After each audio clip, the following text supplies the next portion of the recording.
बरदाई झिलमिल बर दिया तो जगमग लागत जो ए दाई जगमग लागत जो केहू कति बरदाई केहू कति बरदाई केहू कति बरदाई चारों कति बरदाई झिलमिल बर दिया तो जगमग लागत जो ए दाई जगमग लागत जो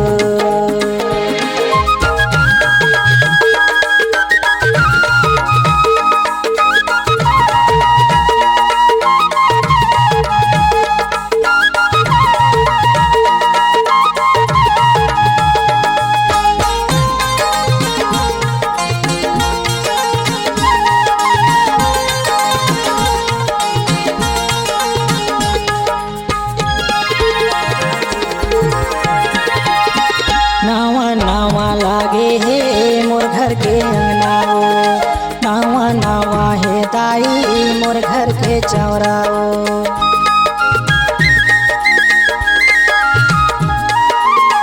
नावा नावा लागे हे मोर घर के अंगनाओ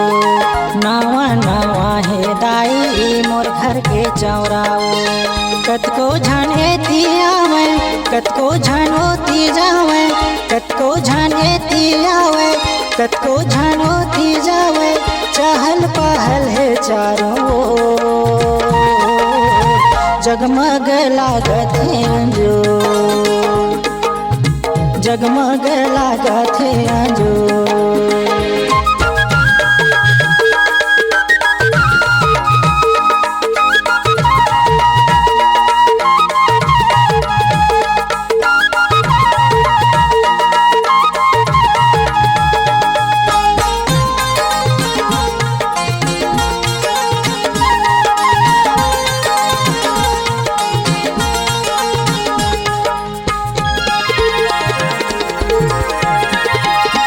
नावा नावा लागे हे गलिया बाहा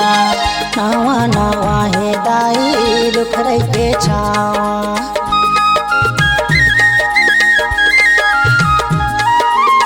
नावा नावा लागे हे गलिया बाहा नावा नावा हे दाई दुखरई के छावा उड़ उड़ के एती आवे उड़ उड़ के ओती जावे उड़ उड़ के एती आवे उड़ उड़ के ओती जावे चिड़ै मन कर सुघर सो जगमग लागत जो जगमग लागत जो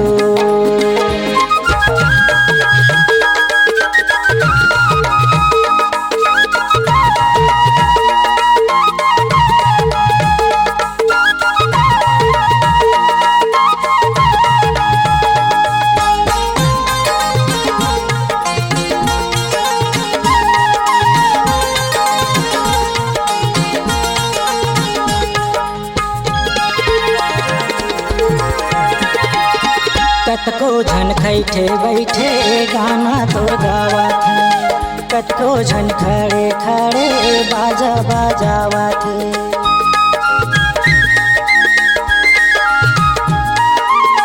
कतको झन बैठे बैठे गाना तोर गावत है कतको झन खड़े खड़े बाजा बजावत है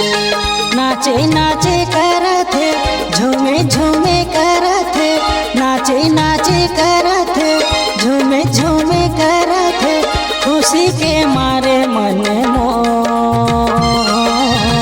जगमग लागत जो जगमग लागत जो केहू कति बरदाई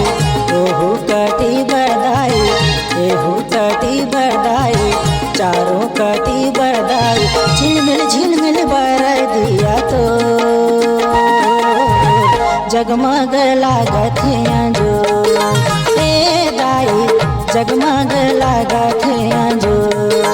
ए दाई जगमग लागत जो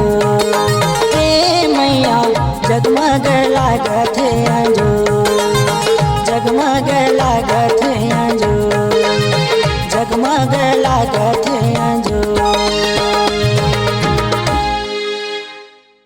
अगर आप अपनी आवाज को एक नया आयाम देना चाहते हैं तो चले आइए मल्टी ट्रैक डिजिटल रिकॉर्डिंग के लिए संपर्क करें HK म्यूजिक कंपनी, कोटा डबरी, चांपा, छत्तीसगढ़। मोबाइल नंबर है 9329238487